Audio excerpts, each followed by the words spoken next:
Hello knockouts, TonyaTko here, and I'm going to tell you right off the bat that this is going to be an uncomfortable conversation for some people because this is the follow-up to an argument that I got into, am currently in on my Facebook page. So for those of you who don't know about the argument, you can go over to my Facebook page. All of the links are below. You can even see the original images that I used on my own website. If you go to TonyaTko.com and just click below this video, I'll put all of the information there, because what happened is actually really unbelievable. In this video, we're going to be talking about makeup, wigs, push-up bras, shapewear, body slimmers, and a lot of the things that we do to physically deceive our natural looks, our genetic makeup, our level of fitness or lack thereof, even the fact that some of us are lying about our ages and the amount of reproductive years that we have left. Now, this all started because of an image that I put up on Facebook. And on the image, I made this statement. I'm going to read it for you. Okay. What does too much makeup do to one's self-esteem? When you feel a person may not date you without your mask, my concern is that serious health issues are being hidden from suitors without giving them the option of whether they want to participate in a union with those issues. Okay. So people came out and, so basically what I did was I wrote that with an image of a before and after photo of a woman with some really dark circles under her eyes. You can go and look at the picture. Even her mouth looked her jaw looked a little slack or whatnot. And to me, she looked like she was suffering from some health issues. And so the after, her face was completely made up. And believe me, this is not about that particular woman. It's just posing the question about when you do have to use makeup for a mask, when you hide behind the illusion that the makeup gives, but not so much hide behind it, but when you feel as if you cannot remove that. That is one of my concerns. You know what? The concern is two-part. One, when you get caught up in masking some issues that you may have. Listen, you guys know that I own TKO Skin, and so I've done a lot of work with people on their skin and mine as well to heal some of our body issues, some of our quote-unquote flaws on the outside. And I'll tell you this, oh God, you know what, this video is going to be longer than I expected it to be. Gosh, I want to get right into the point, but when I owned TKO Skin, it was really troubling to me to get all of these emails from people who were like, "Oh, as I'm writing this letter, I'm crying to you. Every night I cry. I want to commit suicide because of my stretch marks." And I'm thinking to myself, my God, you want to kill yourself. You want to kill yourself because you have stretch marks. I'm going to leave that one alone. I used to find it really distressing when people would, all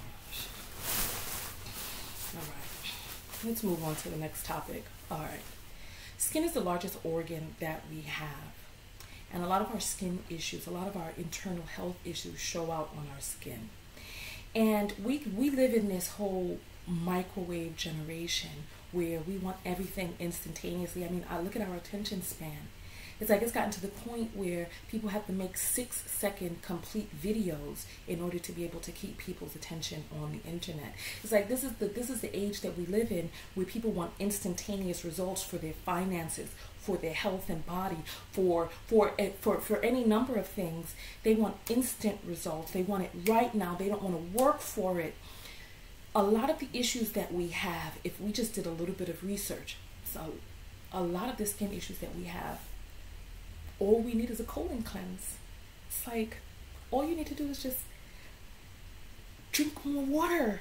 It's like, drink more water daily, cleanse your colon, do a liver flush, a kidney flush. Start looking into some of the things that assault our health, some of the silver fillings we have in our mouth, the fluoride that we're drinking, a lot of these chemicals that we're ingesting. And it's like, instead of doing the research, it's like we go for this quick fix.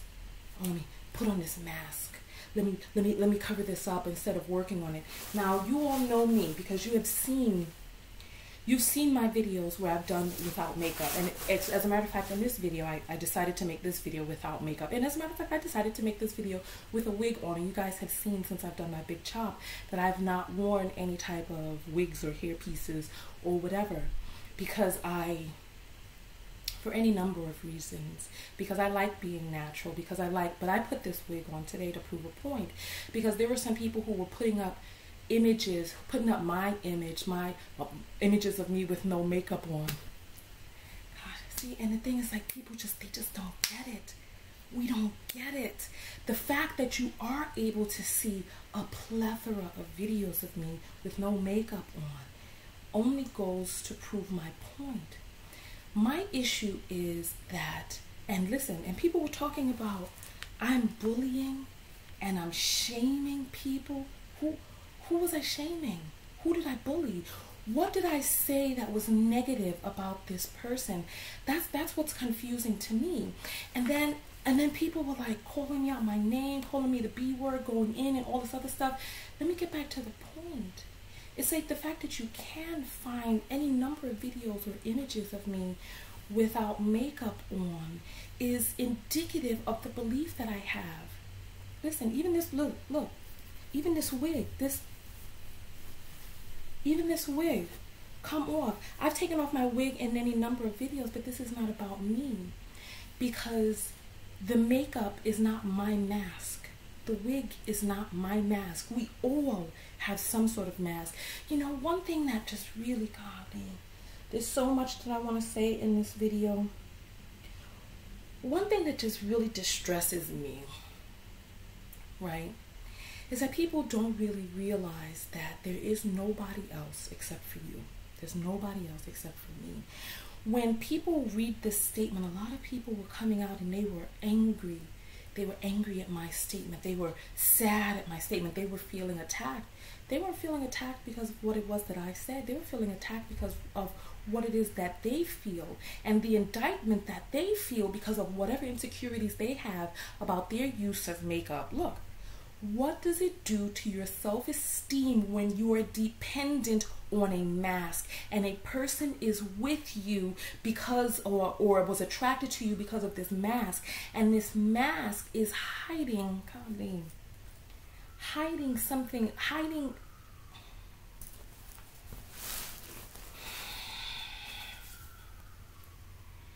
when makeup makes you look like a completely, totally different person, and you don't feel as if you can expose yourself to this person without your makeup, when you don't feel worthy, when you don't feel beautiful, when you don't feel up to par, when you don't feel good enough without your makeup, when you're worried that someone will touch the back of your hair because it may be a little kinky, or because they'll feel the lumps and they'll feel the tracks, you're like, oh, don't touch my head. Someone goes to touch your head, you're like, all of a sudden you become a kung fu master. You're like, just don't touch my tracks, baby. You're trying to hide the fact that you have tracks because, I don't know, you want to create the illusion.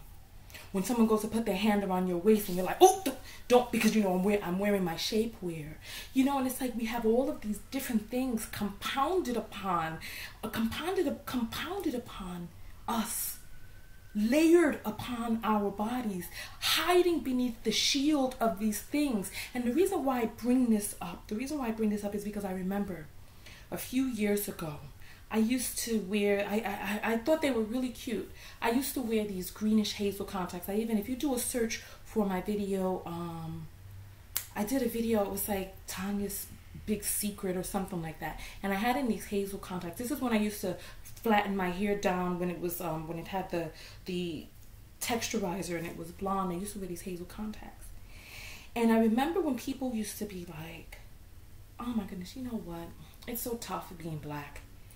in America today, where the standard of beauty is that of a Caucasian, is difficult, because when you have physical attributes that, I don't want to use the word oppressor, but when you have physical attributes that are in alignment with or mimic the oppressor or the dominant class, I don't even want to use the word dominant, but I hope you understand what I'm saying. You get kudos. Someone asked me the other day on Facebook when I was talking about this guy who got this eyeball surgery, I was like, oh, he, I used the word genetic lottery. He won the genetic lottery, that he's putting out the image out there as if he had won the genetic, whatever the case may be, but I used the word genetic lottery, and people were like, why would you refer to this as a lottery? And I refer to it as a lottery because I remember when I used to wear those greenish hazel contacts years ago.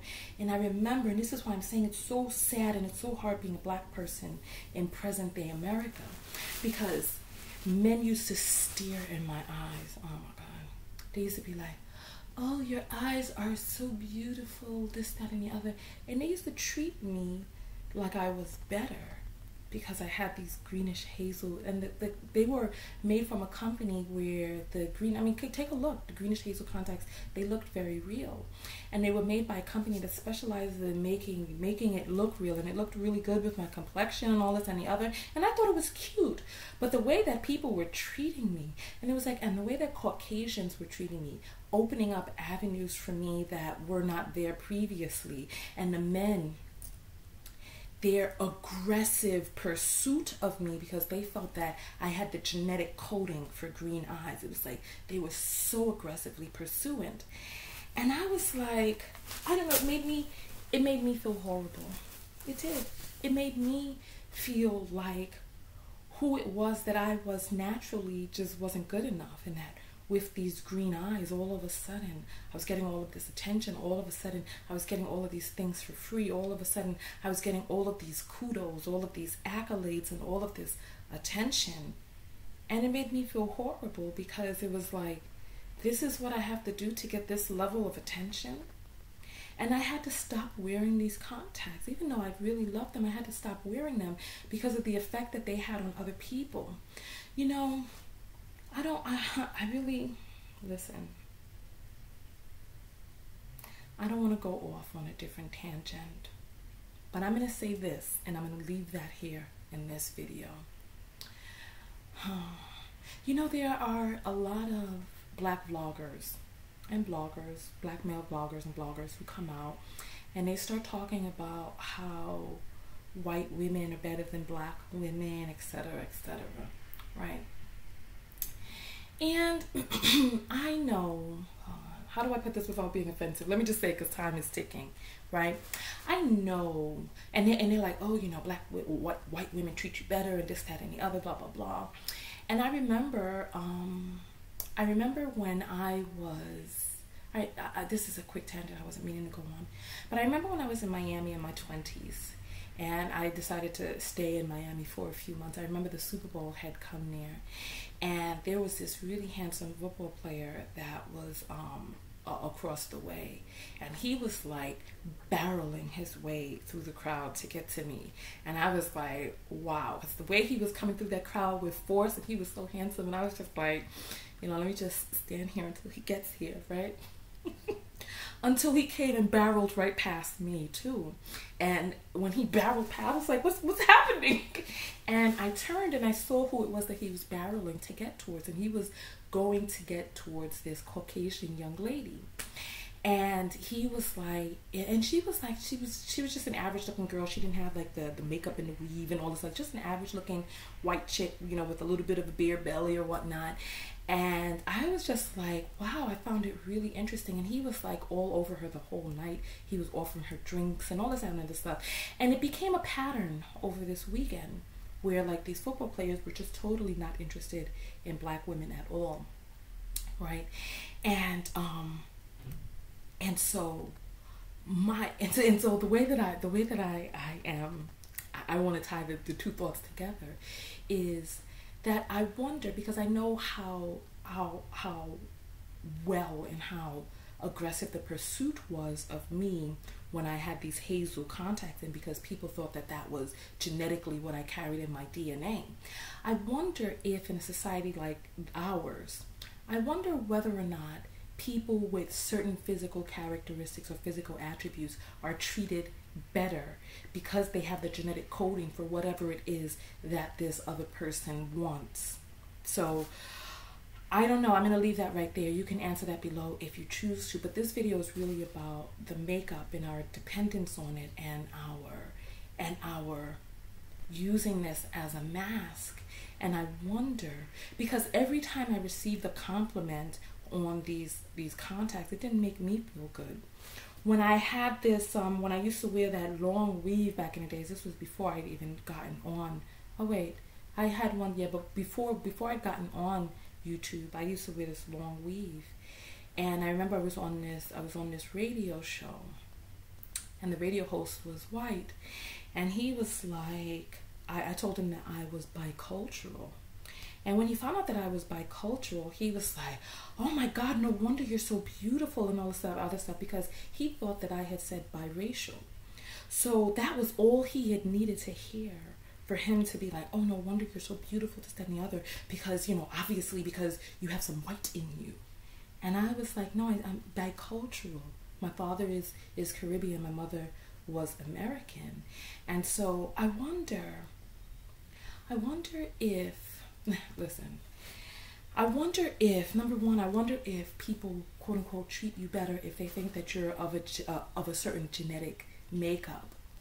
And then I wonder what that does to a person's esteem when they realize, or when they know in their heart, that they don't have the genetic coding for a 4C or whatever it is here. When they don't have the genetic coding for that, how does that make them feel? How does it make them feel when they receive compliments, or when people are interested in dating them for something that they're not? How does it make you feel when, and people talk about the corsets that I wear when I'm doing my show, or I wear my, this ain't no secret, I wear my corsets on the outside. I'm not pretending to be something that I'm not, because I know what it feels like. Every time that I got a compliment for something that I was not, it made me feel deteriorated. And so I put this message out there because I wanted to awaken. I wanted to just pose the question to other people. Is this something that is having a negative effect on your esteem, where you feel like you're becoming dependent on this? Are you deceiving other people into thinking that you're something that you're not? And what effect does that have on you? What effect does it have on the other person, and the disclosure and the truthfulness that exists in that union? You know, it's like we do all of these little things, God. And you know what? I'm gonna say this, and I really don't want to say this because it hurts me. Right? But I became really disgusted by women, by female kind on this post. I really did. Because it was like, you know, I made a post posing a question, and there were women that one person actually said, how dare I? How dare you? How dare you ask this question? How dare you? Really? How dare I? There were people getting really, really upset and hell-bent, and I remember, gosh, I remember, you know, I had like a bunch of men coming out talking about my videos are really anti-male and all this, that, and the other. When my videos are not anti-male, I love men very much. You know, I love my father, my brother. I have close relationships with the men in my family, and I think very highly of men. This is why I hold men to a high standard, because I know that we as people, we as men, women, we can do better, right? Okay. And I always thought, okay, you know, and like, oh God, how do I put this? When I would do these videos about men, or the women would clap, yay, tell them. But on the flip side, I pose a question to women, and then all of a sudden, how dare you, Tonya? The irrational arguments. I even had one person who wrote to me privately. I did not read the whole message. I just skimmed it, because I'm not taking on your issues. Wrote to me and was like, you hurt me. I what? I don't have dominion over your feelings. You have control over your feelings. You. Don't give anybody else that power. So you coming to me talking about I hurt you? Are you serious? Don't put that on me. There is no me. There's only you. What you see in me, however you interpret that, is something reflecting back to you about you. And if you feel some pain in there, follow the pain back to where the pain came from. What is that pain telling you about you? Where's that coming from, really? I put up another post talking about the push-up bras and this, and I posed the question, what if men played makeup with their finances, presenting a lifestyle that they cannot support? And it's like, the reason why I bring this up is because we know that what men look for in a female partner and what women look for in a male partner are two very different things. Men, part of the reason that people go towards people that they're attracted to is for the genetic coding. They're attracted to a certain set of genetics that they want their children to have. So when a person sees this nappy hair, they're like, ooh, I don't know if I want kids with those nappy hair. Or when they see this quote unquote good hair, they're like, oh, I might want a child with that good hair, or those hazel eyes, or I'm really attracted to this. So, I'm going to put forth extra effort. And this is why I wonder whether or not certain people are being treated better. Because listen, there's one woman who could get treated a certain way, another woman who could get treated a very different way by the very same guy, who she has some physical attributes and some physical characteristics that he either wants for now or for later. So nonetheless, listen, not even for later, listen, it's all sexual. Our desires to be with a person is rooted down. Have you ever wondered why do I feel this intense attraction towards another person? All of that is rooted in you as an animal, in you as a being. And you're like, oh, I really want this person. And part of the reason that you really want that person, I talked about this in another video, is because there's something about you who wants to possess that for yourself. And some people pass that on. They're like, oh, well, I can't get this for myself, but I can make sure that my children are dark skinned. Or I can try to make sure that my children are light skinned. Or I can try to make sure that I give my children an extra advantage by blah, blah, blah, blah, blah. And it even goes down to an immuno level where there's certain pheromones that attract us on an immune level where this person has antibodies to certain things that we don't have. So we're like, just the smell of them, just the essence of them just draws us in, because they have the missing piece that we don't have, so that it all lines up and matches up to make our children even stronger immunologically. Right? So nonetheless, back to what I was saying, right? I was really stunned, and I was really embarrassed by the way the women came out, as if, women are above criticism. Women are above having questions posed to them. And I feel sorry for us as women.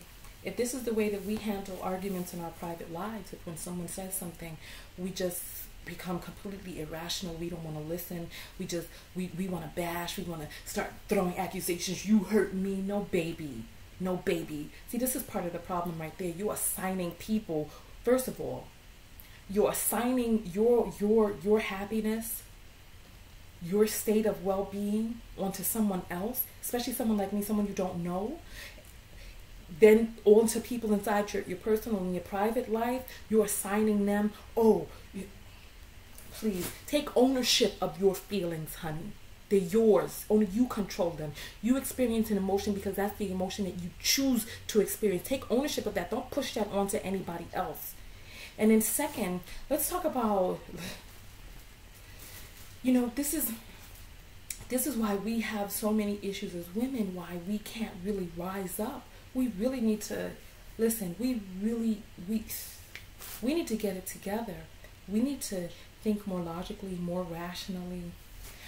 And you know what? I don't want to, listen, I understand the feminine divine, and I understand that we all have a place here in this world, especially the feminine. But we as women, we really need to own our own power, honestly. We need to own our own power and stop walking around living these lives, expecting other people to take care of us, even down to the level where we put strangers in charge of our perceived emotional well-being. Come on, we can do better than that. We can do better than that. And I wonder, it's like, God. And you know what? And I think that that's part of the big issue here. Because people are like, how dare I criticize women who are wearing makeup to make them look completely different? Now, I didn't say anything about wearing just a little bit here and there, because you know I put on my eyebrows, right? But when it gets to the point that you become dependent on this mask, at what point does this have a negative effect on your esteem? I know far too many women who won't go outside without their makeup on. I know far too many women who don't feel comfortable being themselves, being free, taking off their wigs, pulling out their weaves, taking out their relaxer. You know how many black women don't feel comfortable living a life without that creamy crack, where their hair is the natural texture that grows out of their head? You know how many black women don't feel comfortable with that? You know how many women in general don't feel comfortable letting people see them without their face on, quote unquote, so to speak.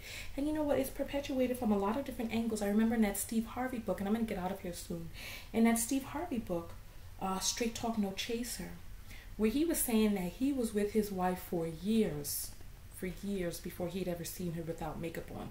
And he doesn't suggest that any woman show her man how she looks without makeup on until she's gotten a firm commitment.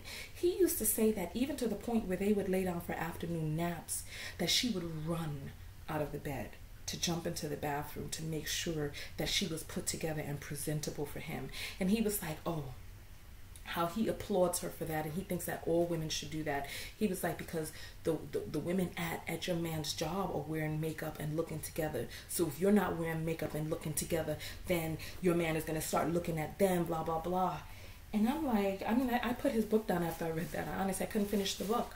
I couldn't, because I was like, what the hell is he promoting here? Really, what is he promoting? What is he promoting? I don't know. I think, listen. I think we have to become comfortable with what it is that we have and who it is that we are.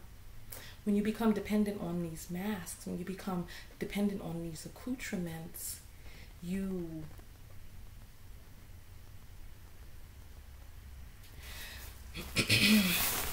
let me put it this way, okay? When your esteem is like someone said that, oh, maybe she just needs to wear this makeup for her esteem. Honey, that's part of the problem. That's part of the problem. When your esteem is centered on how it is that you look on the outside and how it is that you can do yourself on the outside in order for you to have some esteem of self, come on. We got to get down to the basics, honey. You have to become comfortable with who it is that you are and how it is that you look. How do you expect for anybody else to become comfortable with it? How? When I wear makeup, it's a treat. It's a treat of the flawlessness. It's a treat. It's the exception. It's not the rule. And I know what it feels like to hide behind those masks. And like I said, the makeup may not be my mask, but we all have some masks. We all do. Like I said, there's nobody else out there except for you. Think about what mask it is that you're hiding behind and what it is that it would mean for you to come from behind that mask. How do you expect anyone to become or be comfortable with you and how you look if you're not comfortable with you and how you look? That's the question right there. So listen, I think I have talked about everything that I needed to speak about.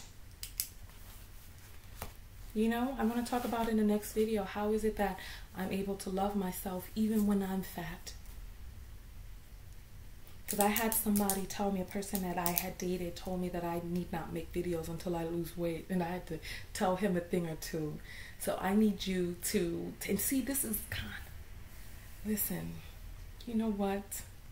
We have to be really careful with who it is that we have inside our ear. You know, if you're with a person that does not make you feel good enough without the accoutrements, gosh, you know, I dated a guy who did not like, and he was Nigerian. He did not like for me to wrap my hair. He was like, it made me look country. It made me look like I was he didn't like the fact that it made me look quote unquote African. I don't know. And see, I don't know why he was dating me as an American. And it makes you wonder. And so it's like, if you're dating a person who doesn't make you feel good for who it is that you are naturally, and you got somebody inside your ear telling you, oh honey, when are you going to get that weave again? Or oh honey, when you want to eat that muffin? If you're dating someone who doesn't make you look, if you're dating someone that doesn't make you feel good about yourself and who it is that you're naturally, whether your hair is 4C, 4B, 3C, or whatever it is, you're going to have to be around people who support how it is that you already feel about yourself. And unfortunately, if you really think about it, some of the people that we're dating do support how we feel about ourselves. And hence, this is why we attract people who are like, oh girl, you need to put that wig back on. I don't want to look at this. Your hair look like Brillo. I dated a guy who used to tell me my hair looked like Brillo. I had to get rid of him. I did. Listen, there's so much stuff that we talked about in this video. I would love your comments below. I appreciate all comments. Look, if you're going to start calling me out my name, that's when you need to be removed, because we should be able to have a discussion about this. We need to be able to have a discussion about this maturely. I should be able to present a question to you and have you answer the question without flying off the handle, going crazy and all this other stuff. Listen, let me get out of here. I have stuff that I have to do today. Hug me. Hug me. I love. I love you all very, very much. Look, go out there and love one another. But most importantly, what? That's right. Love yourself. What does self-love look like to you? What does it look like to you? I'd love for you to answer the questions that I asked in this video below. You know, we know that women are interested in men who can provide for them. If a man were presenting a situation that was not really how it was financially, how would you feel? You know, some of these makeups are pure and total utter lies. Some of these makeup jobs are just, they're lies. You don't look like that. Okay. So if a man told you a blatant lie with his finances, I'm not talking about, oh honey, I got this. I'm talking about showing you a lifestyle that he cannot support. How do you feel about that when you learn the truth? And it's like, real attracts real. It's like you got on all this fake stuff. You expect to attract someone real? Go check out my post and then leave your comment below. Okay?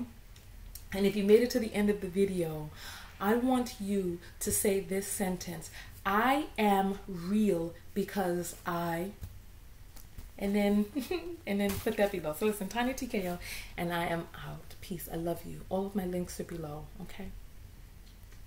Oh, and make sure you subscribe to on my website to get my free book, How to Truly Love Yourself and Heal Old Trauma. I'll talk to you later. Peace.